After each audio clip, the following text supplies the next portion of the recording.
traditions in the military service, which honors the service members and their families as they culminate a distinguished career serving their country. Our formal retirement ceremony is designed to leave our retirees and their families with tangible expression of appreciation for the contributions to the Air Force and its mission, as well as our assurance that they will continue to be members of our Air Force family. Please take this opportunity to silence all cell phones and electronic devices. As a reminder, during the singing of the national anthem, military members should stand at attention and encourage that civilians place their right hands over their hearts.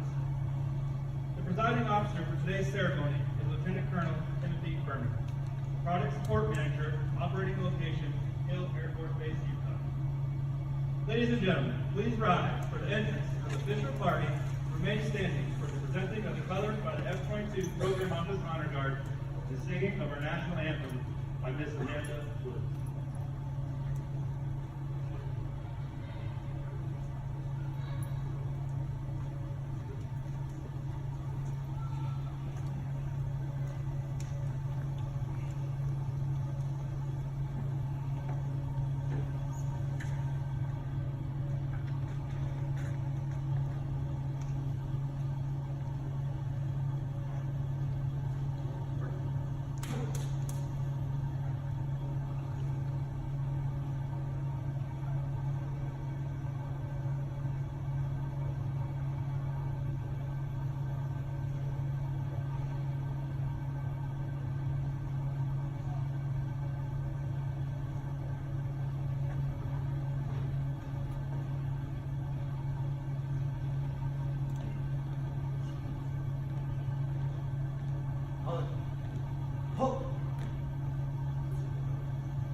Sergeant Capulong's family. Please hold your applause until all family members and guests have been introduced. His wife, Mrs. Michelle Capulong. His mother, Mrs. Nell Capulong. His father, Mr. Tony Capulong. His daughter-in-law, Mrs. Kayla Capulong. His aunt Cora, and his sister Christine. Welcome.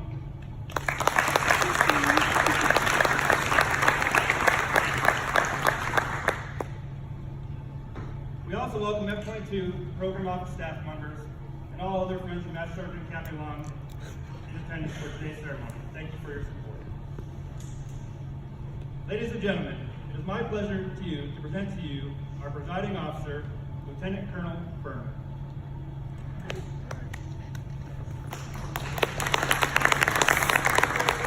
They scare me, quite frankly, so I'm going to try to wing this without a podium. I feel more natural kind of talking this way, quite frankly. First, thanks for everyone coming out. This is an awesome occasion. These are milestone occasions in all of our careers in the Department of Defense. To witness a retirement ceremony, to witness a promotion, to witness someone getting recognized for something. These retirement ceremonies are extremely special, very special. So first, Cap, thanks for believing in me, man, to be able to pull this off. I'm honored that you asked, and hopefully I don't let you down, man. I want to tell your story, tell it accurately, and hopefully with a little bit of fun maybe along the way. So I appreciate it. Thank you so much. Michelle, a lot of the ceremony today, hopefully, and to Tony and Nell and the rest of the family, is promotions are kind of centered on the individual a little bit. We praise the family, but they're really centered on the individual. I would like to think that the retirement is a little bit more centered on the family, so that you understand what Ron has done during his time in the Air Force. When you said, all right, see ya, off to basic training you go, you kind of get the phone calls and everything else after that. You kind of get an understanding of what he's doing. Hopefully I can tell his story a little bit. And that's also for the wider audience here, to understand what Sergeant Capulong brought to the air power fight that we do in the Air Force business. So again, thank you so much. Thanks for coming, and the surprise visit here from the sister, Christine and Aunt Cora. Appreciate you guys coming out. Thank you so much. Let's see here. 15 September 1974. Anybody kind of guess maybe what happened 15 September 1974? Anybody? We were gifted with a lucky draw. Yeah, well, apparently Sergeant Capulong was made in the Philippines, but he was born in California in 1974 there. So what I like to call is a star is born. A star is born. Yes. Sergeant Capulong grew up in Lawndale, California. So if you can think of LA and you think of south of that is Long Beach, the two big cities. A little west of that is a suburb called Lawndale, California, and that's where Cap kind of ran the streets there growing up. Went to Mark Twain Elementary School, went to St. Catherine's Junior High, Bishop Montgomery Junior High, graduated in 1992, and so we had a good Catholic upbringing in the school system. I don't envy you, man. I do not envy you. Let me do a sound check. Gabe, can you hear me in the back? Chris, okay, good to go. All right, sorry about that. I just making sure you guys can hear. Graduates from Bishop Montgomery, and then rolls up to Cal State University Northridge, which is a little northwest of Los Angeles. There's a mountain range there. I think Bel Air, a couple of other beautiful establishments, but then he's nestled right there, Cal State University Northridge, doing his thing, getting his degree, working on his degree. I don't know what he's doing, quite frankly. This is kind of like, he didn't talk a lot about this little area of pre-Air Force. But it's 1992, December 1992, and it kind of changes a little bit. He goes to a keg party. Have you ever heard of one? A keg party? A keg party. And he says, I met my wife, Michelle, at a kegger. And I'm like, hey man, I met my wife at a kegger. This is great. We got a lot in common. Now I was in, Athens, University of Georgia, several years removed from this, but there's something to be said about meeting your future, soulmate at a keg party. I think there's magic there. I really do. I don't know what makes the magic, but it's great. So, madly in love, dated for several years,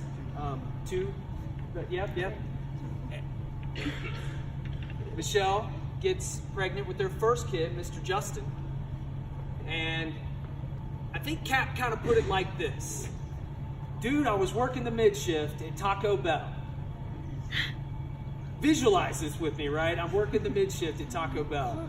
And I mean, if you're going to Taco Bell at 1 a.m. in the morning, I'm kind of like going, who's been there? Come on. Who's been there? Yes. A couple of us, man. There's favorite restaurants out there at 12 a.m.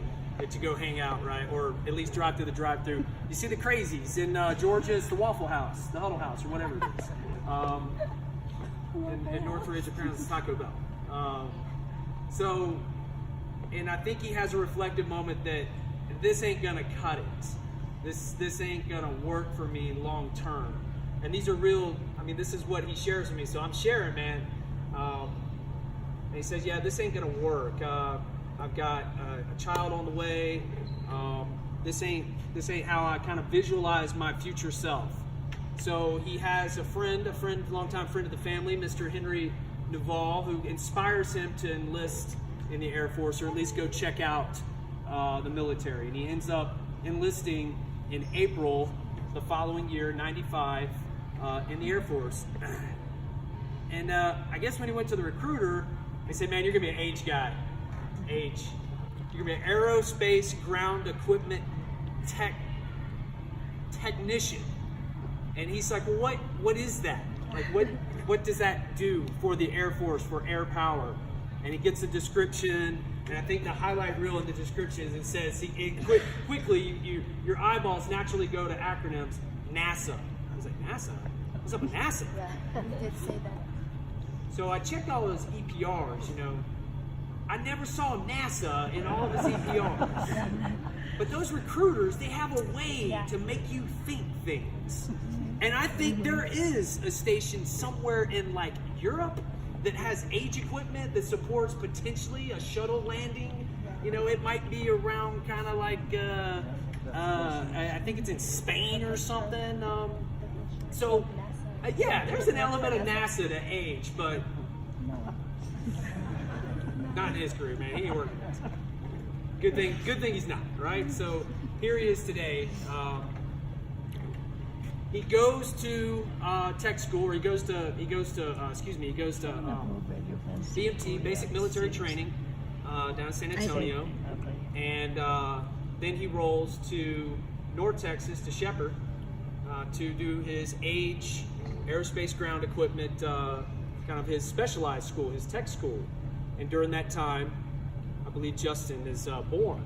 In the June timeframe, he actually couldn't be there. But in the July holiday season, they let him go away and see his 1-month-old child at that point. So that is an extremely hard thing for anyone to have to endure. We were talking earlier about, yeah, man, Kayla, like, have you talked to Justin lately? She said, oh, every day on FaceTime. Man, back in 95, it was, you were lucky to get a morale call for 10 minutes on a little card, or you might have to go to a morale center booth to make a long distance phone call through the DSN operator service and so forth. So I can imagine he's spending every weekend and every possible free time moment that he could while he's at Shepherd, communicating with Michelle and making sure things were doing all right. So he graduates October.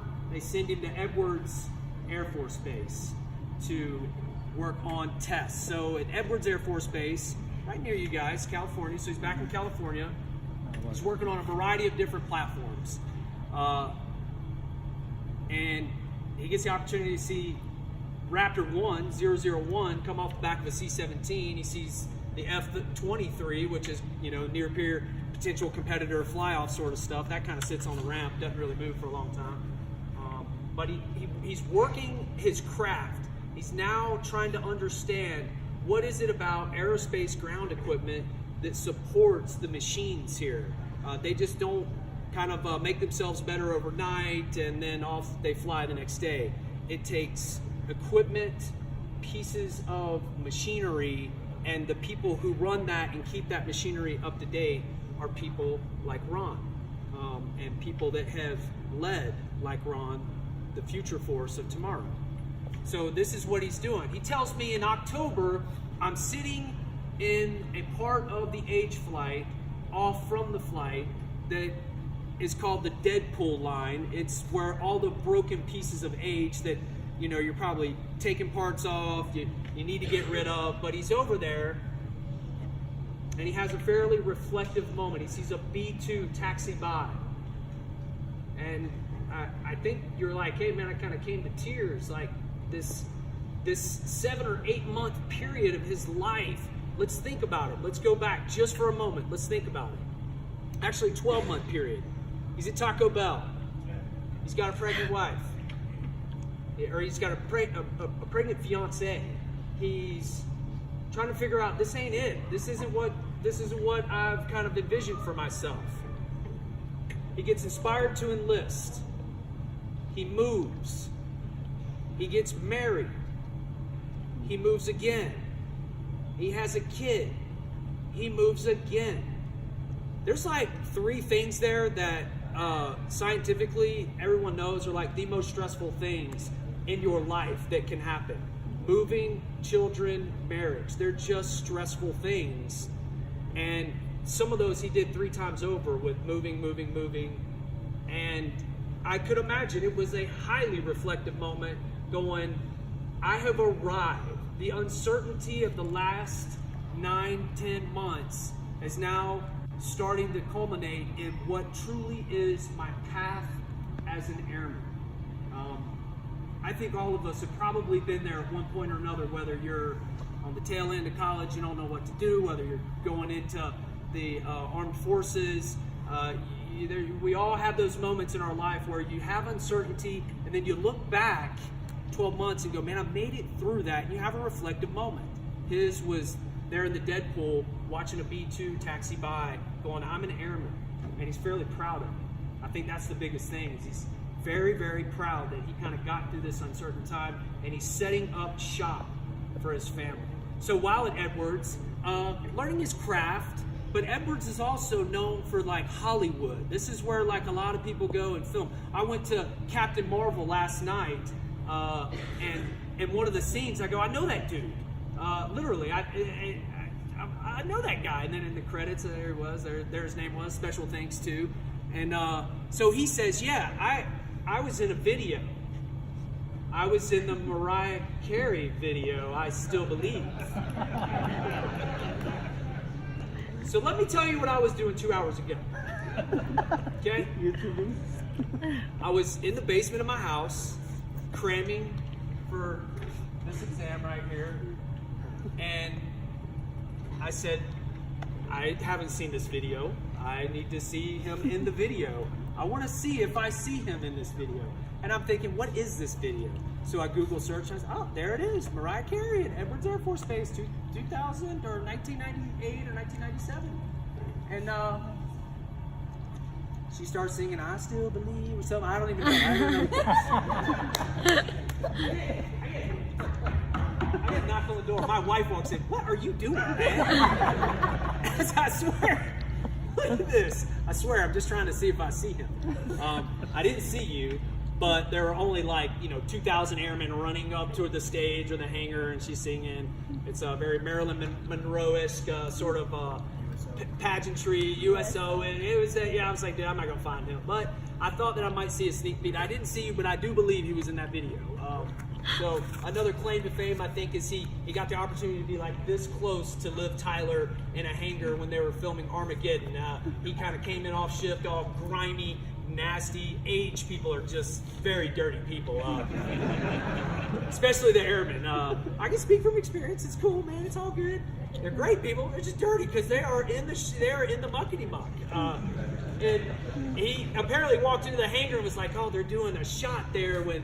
Whatever, and he's kind of trying to peek over the sides, and he's doing his thing. He's all right. He's just kind of sitting back, and he looks over. He sees some bare feet. He's like, "Who walks around barefooted in an aircraft hangar?" And he looks up, and it's like Liv Tyler, and she's like in a coat or something like that, in a flight suit. Excuse me, barefooted in a flight suit. No better way to be, I guess. So I'm like, man, you've actually seen people, man. So imagine he comes, from small town Lawndale, California, and now he's in Edwards Air Force Base, a part of a Mariah Carey video, calling home to Tony, going, I was in the Mariah Carey video. What have you done today? I was in Mariah Carey. And then he gets to see, a celebrity, which is fairly cool. When you see a celebrity, it's cool. But he's learning his craft.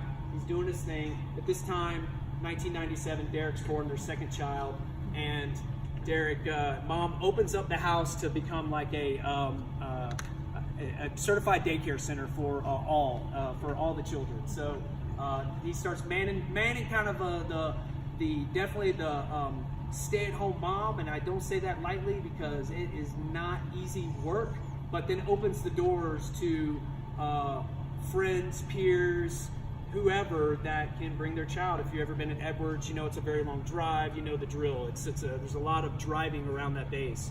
So having a place where you can take your kid, CDC is tight, is important. So really kudos to you for doing that. And I know it's not easy at all. And you're probably thinking, this is not what I envisioned for myself at all, but I'm going to do it.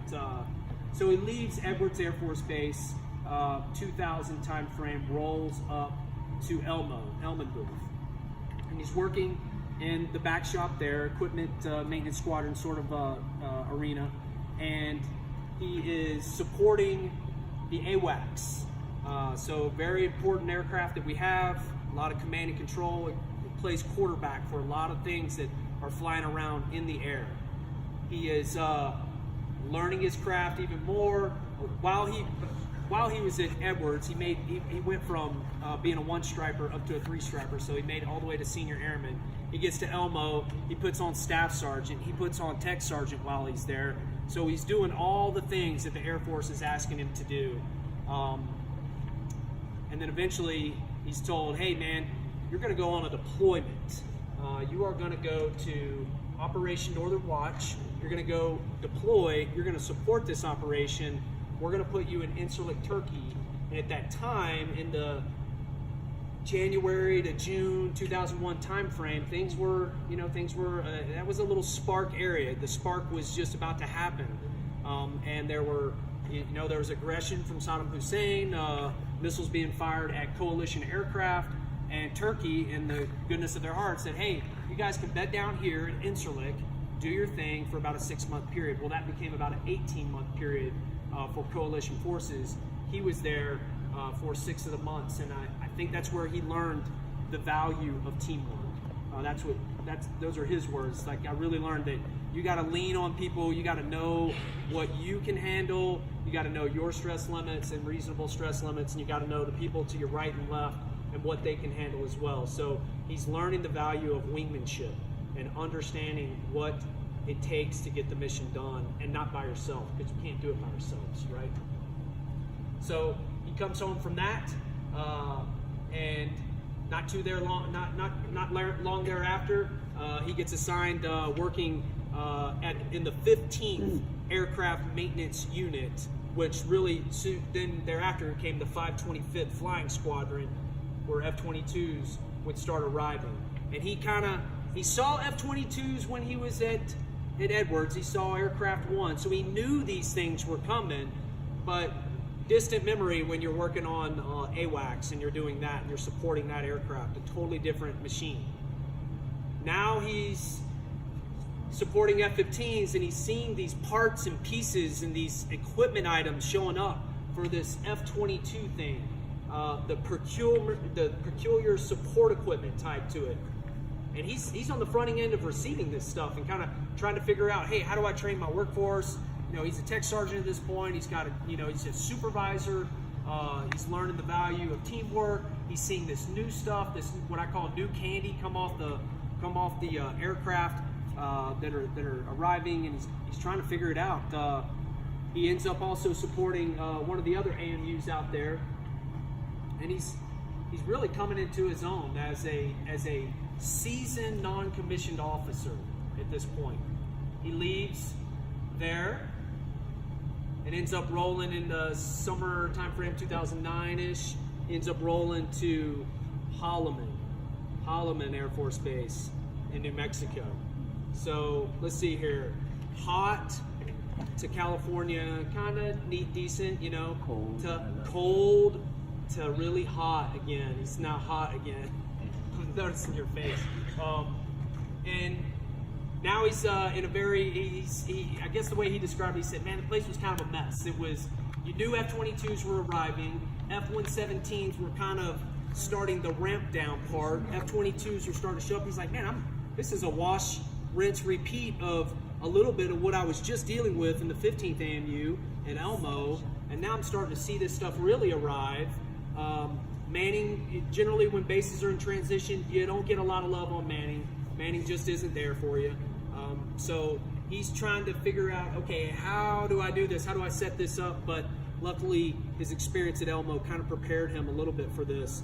During these times at both Elmo and while he was at Holloman in New Mexico, he's learning also other aspects to a squadron and to a flight. It's not always about being on the shop floor. Sometimes you got to go work in support sections, and you have to do other things that may not be the quote most sexiest jobs in the world, but are what the unit survives on. And anyone can attest to training, having the equipment that you need, knowing how to use it, and having a fantastic support section will make or break a unit every time. If you have a horrible support section, you're going to have a not too great of a performing unit.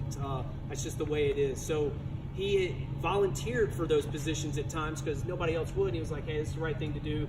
And I'm starting to value and understand that training, readiness of equipment is very important to have.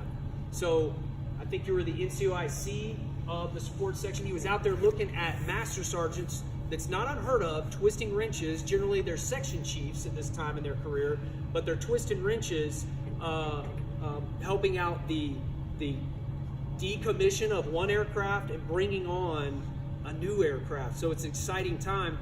He's the only one that kind of knows a little bit about some of the equipment that's coming off the aircraft there to support the F-22. He's got the first-hand knowledge of it. So exciting time. He ends up moving back out to the shop floor in the 2007 to 9 time frame, and they end up sending him, or excuse me, no, 2000. We're to 2010ish, and he ends up getting sent on. I don't know if it was the first one. I tried to do some research on this. I couldn't find out if it was the very first deployment for the F-22, but it was. He got sent to United Arab Emirates to support Operation Iron Falcon for a 40-day deployment, fairly significant. Now we're sending F-22s, this new piece of equipment in our arsenal, forward to project not only air power but to send signals to the world. And your son is there supporting this aircraft day in. If age was not there, the aircraft would not fly. If he wasn't there leading airmen to fix age equipment so that age equipment is serviceable to service the aircraft, they don't fly. When age is not available for Delta, United, they don't fly. It's the same way with these pieces of machines. So there he is, Iron Falcon, right on the front end of doing what I would call national strategic work. And was that the first time the F-22s had gone? It's probably the second. So, I mean, very, very, very unique time for our Air Force. F-22s, and at the time I think it was classified. Nobody really knew where they were. It's unclassified now, but you didn't know where these airplanes really were out there. So a very unique mission, and your son was asked. Now, I was a maintenance squadron commander. I was an AMUIC, and when you pick your list of people that are going to go with you, you're generally picking the most reliable people who can get the job done. That is the criteria. Is I need the most reliable people who can get the JOB done, who know teamwork, and have a little sense of humility. They're not all out for themselves, but they know they have to have a good grasp of what teamwork is. Your son was chosen. Trust me. The rubric is no different from any other commander or aircraft maintenance unit OIC or a chief or anyone in senior enlisted ranks. They're trying to pick the team that if something happens, we got to have a solid team there ready to go. So Cap did that. He's on the back end of Holloman, and he kind of gets a tip off, hey man, you think you're going to be going to Tyndall Air Force Base. So he goes to hot and humid, hot and arid to really hot and humid. But he goes to Tyndall Air Force Base, and the theme kind of, I'm not saying totally starts over, but I would say the F-22s that were there were in the early adolescent stage, you know, processes, unit setup, procedures on how to do maintenance, effective maintenance. They weren't fully fleshed out at all. Were you guys still receiving aircraft at that time, or was? Yep. So even aircraft were still coming off the manufacturing line and going to either Langley, Hickam Air Force Base, Elmo, maybe Nellis Air Force Base, and then definitely to Tyndall, because Tyndall has a very unique mission for the F-22. It did anyway for our student pilots out there. So during this time, he's again setting up shop. It just feels like this perpetual state of setting up the house. So a very important time for him. He makes Master Sergeant during this time, so joins the senior NCO ranks. Very few can say that in our enlisted force. And he, again, supports now not only his flight level support section or an aircraft maintenance unit, but now he's going to work in the squadron level as a unit deployment manager. Again, knowing the value of readiness, teamwork, loyal to his flights, loyal to the sections out there to be able to make sure everything's ready. He during this time also, a couple other things that are kind of going on the family front is I think I want to say Derek enlists first. Derek enlists in the Navy first. So Derek is he's an E4 in the Navy, which is 3rd petty. I'm not even going to pretend Navy rank is fairly hard, but it's I think he's a petty officer 3rd class. Petty officer 3rd class. Right now serving on out to sea, serving on the USS Sherman, Forrest Sherman, Forrest Percival Sherman. So he's out to sea, and I think that is they're stationed at Norfolk. Is where that destroyer is. At Norfolk, yeah, Norfolk. You better know, man. So he's at Norfolk, and but he's out to sea right now. So he enlists in the Navy, and then not too long thereafter, Justin enlists in the Air Force. And Justin is a security forces. He's a defendant. And he's really close to Ali Al-Salam right now in Kuwait. He's in a different base. I'm not even going to pretend. They didn't give me that sort of education to figure out how to pronounce, but it's fairly close to Ali Al-Salam, just to orient you on where his children are right now. You have one doing boat duty out to sea, and you have one in Kuwait. Also during this time, during the last 3, Holloman, now Tyndall, you've got Miss Michelle here who's like, well, I'm not going to have a daycare house all the time. I'm going to do something for myself. She becomes like a certified fitness nutritionist, and then she goes on and to get her, yeah, he told me all lies. She also goes on and gets her licensed, she becomes a licensed practitioner nurse. She gets her undergraduate degree from Anchorage University, Alaska. So she's got dreams and things that she's trying to fulfill as well. And so along the way at Holloman and Tyndall, she's helping out. She's working 12-hour shifts in ICUs. She's helping out with medical facilities and being an assistant at medical organizations. She works here in Bountiful today. So growth in family is a big deal. Now they're empty nesters, back end of Tyndall. I'm like, so what did you, now you're kind of going like, what are you doing now? And he's like, I think he says, well, I wanted to get an extra job for some extra pay, so I decided to go work at Coyote Ugly Bar in Panama City. Dude, if you've ever been there, it is, I don't know what you were doing, man. What were you doing? Were you bar backing? No. He was a bouncer.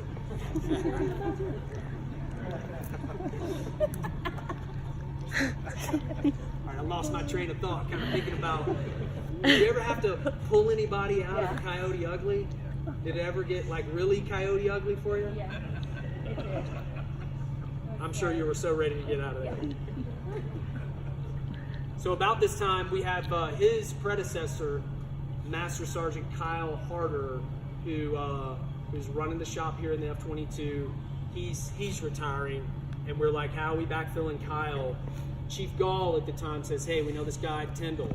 He works at the Coyote Ugly. It's number one. And I was like, he's hired. We gotta get it. We gotta have it, man. No, that wasn't it. That wasn't said. But he had a lot of great things to say, and if Chief Gall is speaking goodness on you, you want that person a part of your team. So luckily, we were able to capture him. He applied for the job. He applied for the position to come to the F-22, and we were able to get him. So leaves hot, humid. I think it was January 2017. Yeah, December 2016. Left. December 2016 when you left. January about when you're kind of trying to set up shop. And if you were here in 2017, that winter, I mean, for those of you, for those of all of us who don't live in Utah, that was a little bit of a better year. Last year wasn't so good, 18, but 16 to 17 was pretty rough for someone coming from the beach.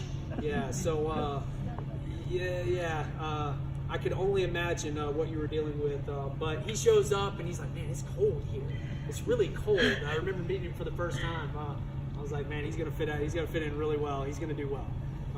And since then, he has done well. So what he does in the F-22 program office, now he's gone away from Air Combat Command's flight line centric sortie generation machine to project air power right there. You see it take off. It's either training or it's going to do things that we need done in certain parts of the world. He's gone from that environment that's fairly intense. You have to, part of your brain has got to be calibrated a certain way, and he's walking away from that. I say walking away. He applied for an Air Force Material Command position within the Life Cycle Management Center in the F-22 program office, and that's what he has been doing for the last better half of 2 years now. And he has done remarkably well. He really has. He took over very quickly for Sergeant Harder, took on some fairly big product support equipment programs. And the cycle of life kind of goes like this. Hey man, remember that first, I'm not even gonna, I won't try to, it's a PAO card, but I always mess up the name, but it's basically a piece of age equipment that he signed off, the very first one that the F-22 would use. He said, yeah, we'll start accepting these here at Holloman, I think it was. He started signing these things off, or maybe it was even, it might have been, actually, I think it was in Elmo. So the support equipment's arriving, he's signing off PAO card. I don't know, man, I don't know what it does. It's much different than the other pieces of age equipment that support the F-15 or the other aircraft that we have in our fleet. And now he's going to be the next generation PAO card delivery guy. So the circle of life comes back, and he literally is the dude who took the great work from Sergeant Harder, from Mr. Broucher there, and then said, okay, we are going to deliver these new things out to the units because they needed to be replaced. They were getting old and raggedy. So he has done that for us. He has been working on a universal hydraulic test stand for us so that it can be used.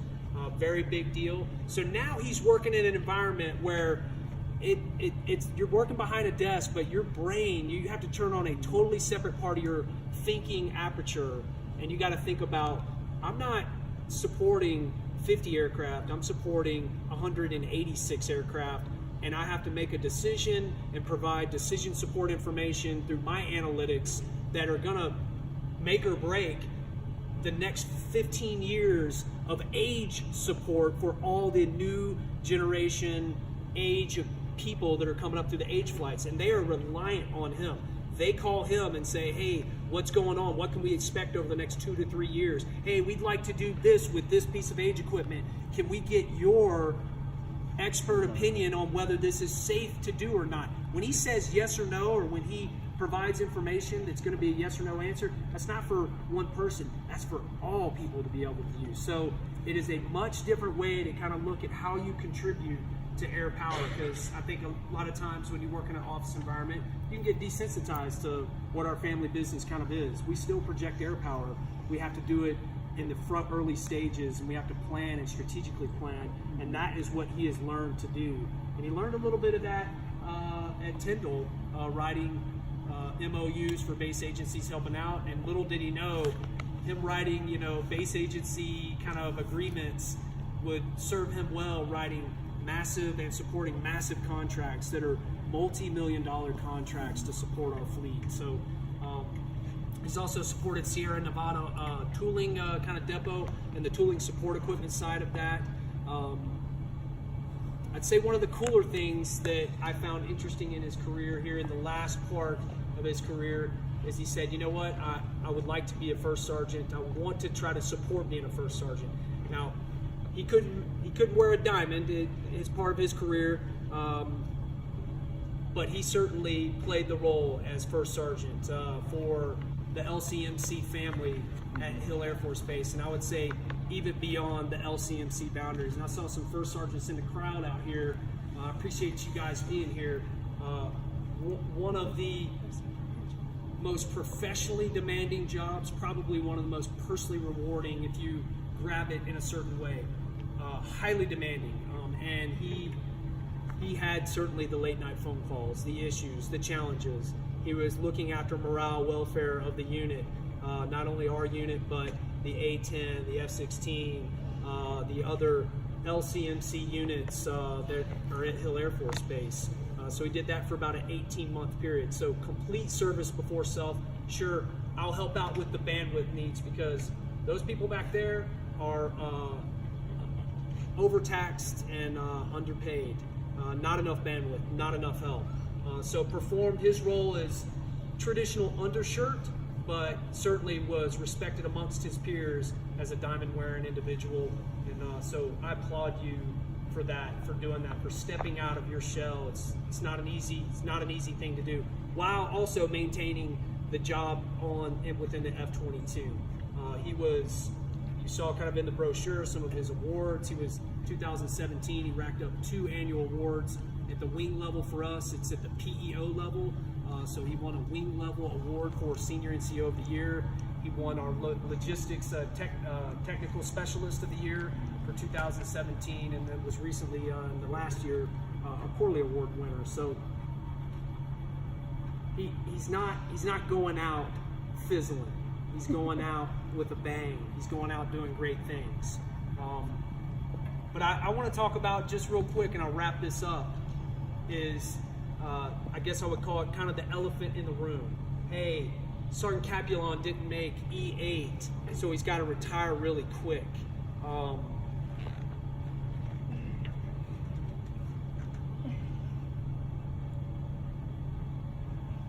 Rank is a part of what we do. It does not define what we do. So all the things that I've talked about, that and his family upbringing in Lawndale is what defines what and who he is, not a rank. So do not leave this institution of active duty thinking, well, I couldn't kind of get the big rank. That does not define you at all. It should never define you. It is a little ingredient along the way of a career, but it doesn't define your career. Good? All right. Well, look, I know I've gone long.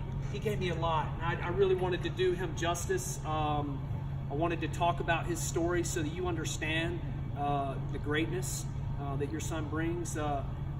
He's still a good boy, right? Okay. She was concerned I may say something. She was like, well, he was a good boy while he was in Lawndale. Is Coyote Ugly going to really mess this up for him? But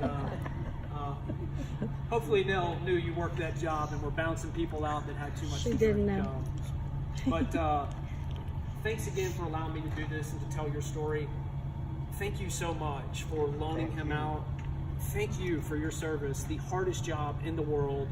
Thank you for your service, the extremely hardest job in the world, to be a spouse of an active duty member or a spouse of a military member is not easy. Husband's in Kuwait. She's here in her 3rd trimester. I hope he makes it home in time. I hope he makes it home. All right, so thank you so much. You're going to make me cry. You're crying. Uncle, I'm done. This is done. I cannot go here. I can, but I really appreciate what you do. Thank you very much. Thanks for loaning your son to us. Thank you. And hopefully we're giving him back in good condition. Okay? All right.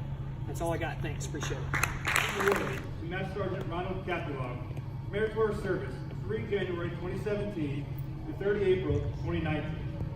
Master Sergeant Ronald Capulong distinguished himself in the performance of outstanding service to the United States while assigned to the F-22 Product Support Management, F-22 Division, Fighters and Bombers Directorate, Air Force Life Cycle Management Center, Air Force Materiel Command.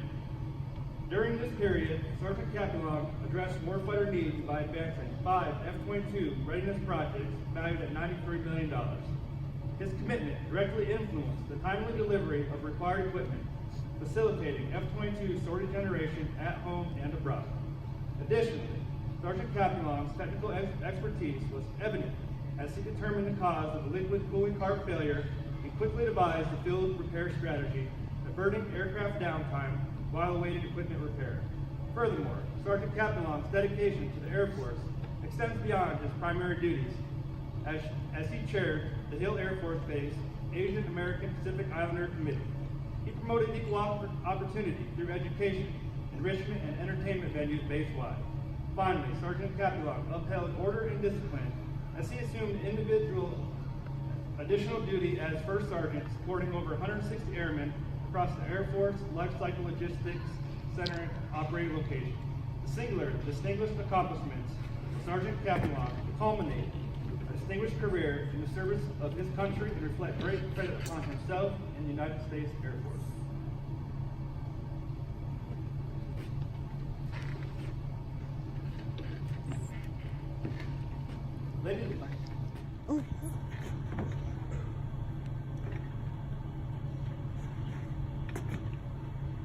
Ladies and gentlemen, please remain standing for the presentation of the retirement orders. Attention to orders. Department of Air Force, Washington, D.C., Special Order Number AC000984, effective 30 April 2019. You are relieved from active duty. Air Force Life Cycle Management Center, Directorate of Fighters and Bombers, F-22 Program Office, Hill Air Force Base, Utah. Per Air Force Instruction 363203, in the grade of Master Sergeant, by order of the Secretary of the Air Force. Ladies and gentlemen, please be seated.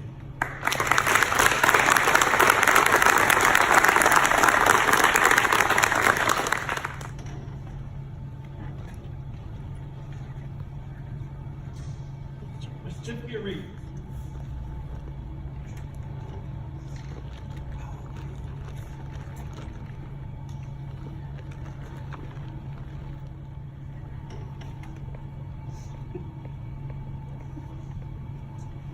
it reads, I am proud to join your friends and family in congratulating you on your retirement from the United States Air Force. The achievement and contributions you have made throughout your career are indicative of the core values of your great service. Your retirement is well deserved, but your selfless contributions will be sorely missed. On behalf of all airmen, thank you for your faithful, devoted service to our nation. As this chapter in your life closes and a new one begins, I hope the years ahead of you are filled with more great memories and continued success. Signed, Caliph O'Wright, Chief Master Sergeant of the Air Force. Special retirement pin as a memento of their active duty service. The retirement pin symbolizes the transition from active duty to retired status. Mrs. Michelle Capulong, please come forward and place this pin on Master Sergeant Capulong's lapel.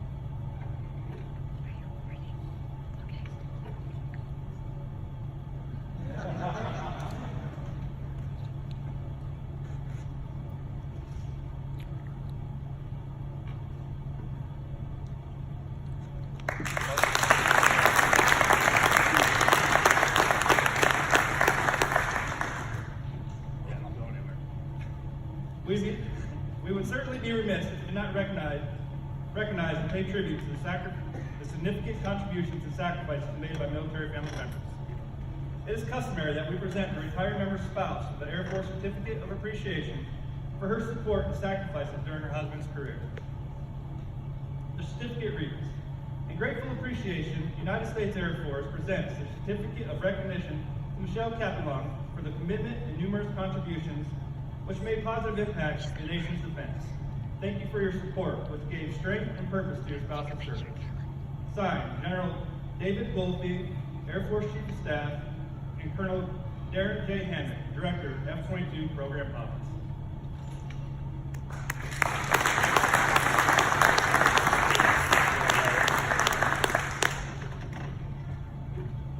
Mrs. Capulong also received a letter of appreciation and a certificate of appreciation from the Chief Master Sergeant Air Force, Chief Master Sergeant K. Lee O. Wright.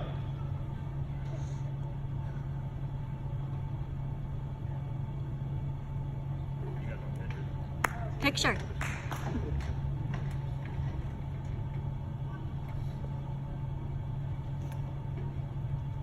Oh, I'm recording. It's okay.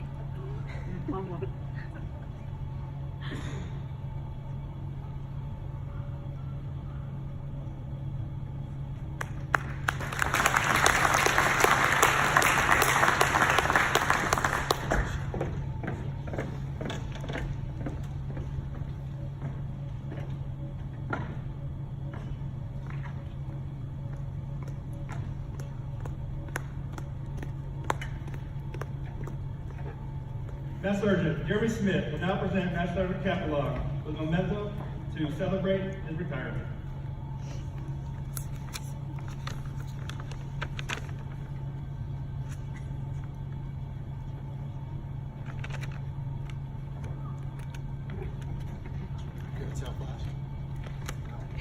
All right, so this is a tail flash for everybody that can't see it. So it's pretty traditional for maintainers to get when you leave an AMU. Obviously, we're not in AMU, however, we still work with the plane. So here it is. Here's his F-22 tail flash, and the you want me to read it? And the caption reads: Master Sergeant Ronald S. Capulong.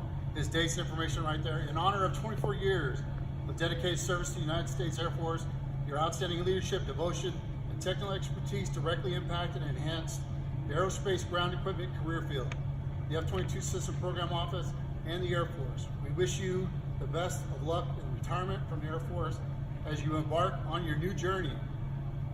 May this be the beginning of another exciting chapter in your life. You have left the Air Force a better place. And at the bottom it says, no air power without ground power.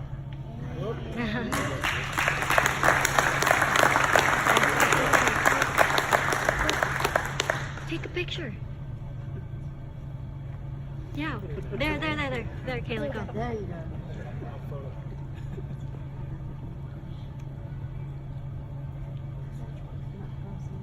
That's good too. We'll do the crash course afterwards. Now, Mr. Mike Rauscher will present Master Sergeant Capulong's memento to celebrate his retirement.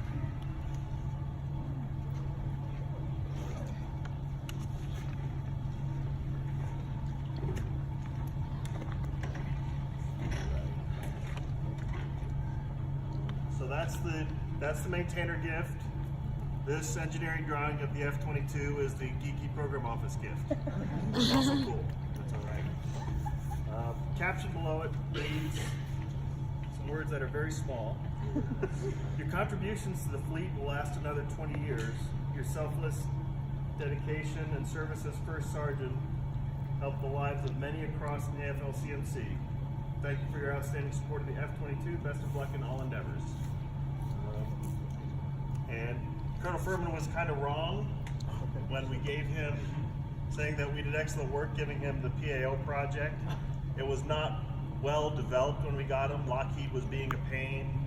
The money was all wrong. The contracts were all wrong. So he had to walk into that never having experienced it and straighten it out, and he did. And as soon as he got finished with that challenge, he jumped into First Sergeant, which he touched on. But we watched him every day. The last year he was here, maybe a little over a year, he was not here. He was out all over the base helping airmen. It wasn't the thousands of people into AFMC. He helped each individual airman every day, trying to help them with their their family life or their professional life. So it was outstanding service. Appreciate it.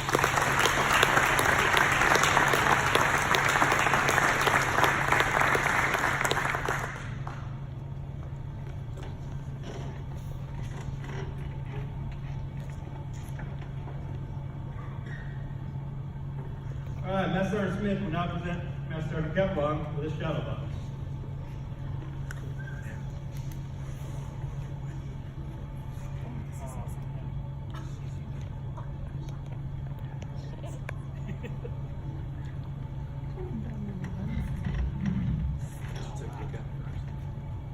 The shadow box is rich in military tradition. The shadow box, as its name implies, shadows a military career. Simply yet powerful, this box represents your selfless dedication to the duty and the personal sacrifices you have made throughout your military career. The medals are more than just mere threads. They reflect the person who wore the uniform of the United States Air Force. Each award and device is a reaffirmation of your outstanding service. The rank insignia shows your ability to follow, and more importantly, to lead others. The flag represents the nation you serve, and the coins are from every base you've been assigned to during your journey. Display the shadow box in a prominent place where all who see will know that Master Sergeant Capulong served his country with dedication, sacrifice, and above all else, honor. Shadow box reads, Master Sergeant Ronald S. Capulong, a grateful nation salutes you for your dedication and professionalism in maintaining its sovereignty. Take pride in knowing that you are part of the greatest Air Force in the world, and the United States is safer for it. The sacrifices you made will never be forgotten. Freedom is never more than one generation away from extinction. It must be fought for, protected, and hindered on for them to do the same. Ronald Reagan. It's dated 19 April 1995, 30 April 2019.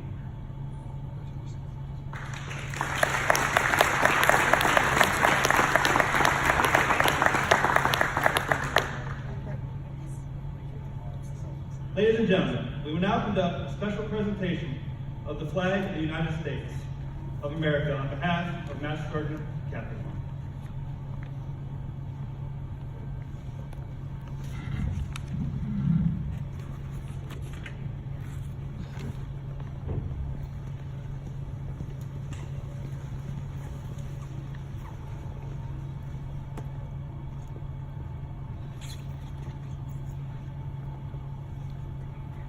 For more than 200 years, the American flag has been the symbol of our nation's unity, as well as a source of pride and inspiration for millions of citizens.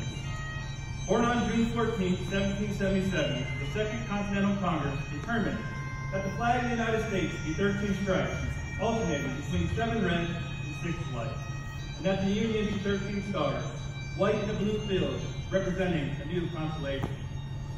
Between 1777 and 1960, the shape and design of the flag evolved into the flag presented before you today. The 13 horizontal stripes represent the 13 original colonies, while the stars represent the 50 states of the Union. The colors of the flag are symbolic as well. Red symbolizes hardness and valor. White signifies purity and innocence. And blue represents vigilance, perseverance, and justice. Traditionally, a symbol of liberty, the American flag has carried a message of freedom and inspired Americans, both at home and abroad. In 1814, Francis Scott Key so moved at seeing the Stars and Stripes waving after the British shelling of Baltimore Fort McHenry that he wrote the words to the Stars Spangled Banner. In 1892, the flag inspired Francis Bellamy to write the Pledge of Allegiance, our most famous flag salute, the patriotic oath. In July 1969, the American flag was flown in space, and Neil Armstrong planted it on the surface of the moon. Today, our flag flies in constellations of Air Force satellites that circle our globe, and on the fifth flash of our aircraft in harm's way in every corner of the world. Indeed, it flies in the heart of every airman who serves our great nation. The sun never sets on the U.S. Air Force, nor on the flag we so proudly cherish. Since 1776, no generation of Americans has been spared the responsibility of defending freedom. Today's airmen remain committed to preserving the freedom that others won for us for generations to come. By displaying the flag and giving it a distinctive fold, we show respect to the flag and express our gratitude to those individuals who fought and continue to fight for freedom at home and abroad. Since the dawn of the 20th century, airmen have proudly flown the flag in every major conflict on lands and skies around the world. It is their responsibility, our responsibility, to continue to protect and preserve the rights, privileges, and freedoms that we as Americans enjoy. The United States flag represents who we are. It stands for the freedom we all share and the pride and patriotism we feel for our country. We cherish this legacy as a beacon of hope to one and all. Long may it live.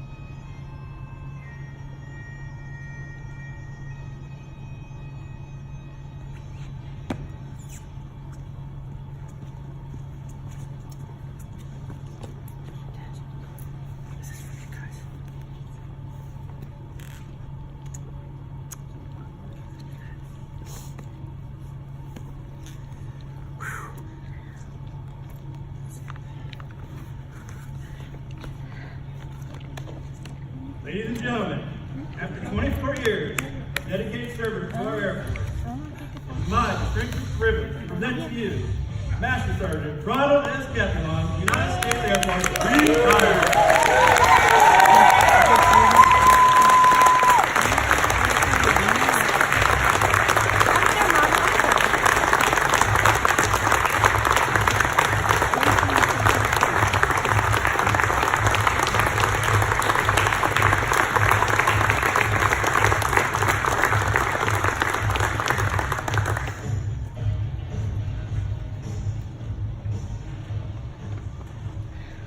Wow. You hear me? Hello? Alright. Is this thing on? Yeah, that was great. Thank you, Colonel Kerman, for telling my story. I think that was close. You got the whole, you got the gist. I think everybody kind of follows just a little. Some things probably my wife and family have to know. That's good though. We didn't cover that part. That's all right. Thank you for the honor guard team for doing that. Captain Johnson, the LTs back there, flag folding guys, Sergeant Hazlett, First Lieutenant back there too. Thank you guys for doing this. Mariello, you're back there just sounding the cue music and the microphone. Sergeant Smith, Sergeant Daywall, some honorable mentions that couldn't be here that also helped was Sergeant Osborne and Sergeant Kennedy. They helped put this all together. Thank you very much. Like the Colonel was saying, this was like a bittersweet moment for me because I wanted to stay in, but you know, the cards and stars were lined up for a different purpose, right? So, and I've accepted that. I'm glad to move on and step out in a great way. First Sergeant, even though I didn't get to wear the diamond, I've always wanted to be a diamond, but I got to do it as an additional duty shirt, and it just felt right for me. Thank you guys for showing me the way too. Every time I needed some advice on how to handle some situations. Who else? I don't want to forget anybody. Carrie, Mike, thanks for showing me around when I first got here. I think the support equipment team's like the hardest work in IBT. We always got something going on, and something in the queue waiting for money so we can start, right? So thanks for showing me how to do this stuff, and I'm looking forward to continuing on doing it. Man, who else? CSS is here. Thank you guys for being here. Hey, Mr. Sayers back there. Thank you guys. Some family friends here. Old F-22 guys from before. Civilian workforce. Amanda, thank you for singing. It's nice to have someone local in house that can do that for us.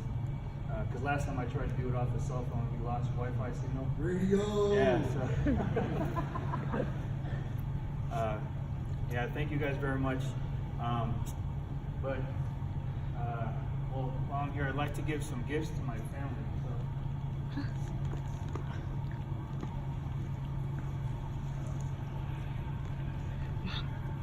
You can put that down. How to hold these? How do you hold these? You Just cannot hold like it that. normal. You can let Kayla hold it. Just don't drop it. Oh, I don't know. Or, Oh, you have a gift bag? yeah. Thank you. Oh, this doesn't matter. I think they're all the Thank same. you. Okay, Mom, Dad, for you. And I got yours. I have to support it. Thank you. I have to support it. this, Oh, thank you. Kayla. I'm still recording.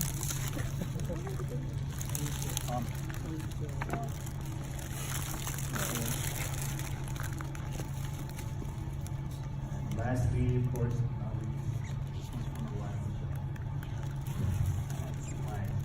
My Bonnie to my Clyde, my me to my whatever. The better part of me that kind of helped me stay sane and get through this last 24 years. So thank you for sticking it out. Thank you for the ups and downs and the life lessons you learned as a couple. So thanks for being there and just being married going forward, right? Yep. Someone will put it on YouTube.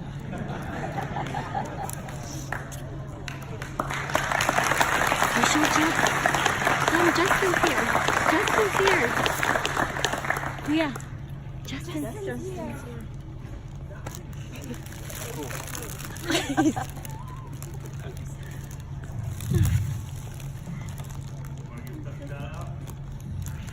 Oh no, yeah, my son just FaceTime, so he got to see it. So cool.